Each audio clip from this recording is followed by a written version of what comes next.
రగిలే రాళ్ళని పునాది చేసి ఎదగాలని, తరిమే వాళ్ళని హితులుగా తలచి ముందుకెళ్ళాలని,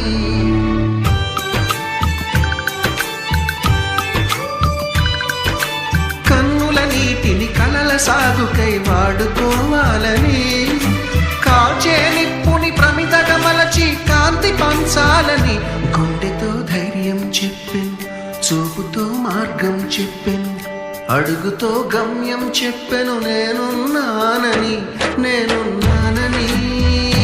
నీకేం కాదని, నిన్నటి రాతని మార్చేస్తానని.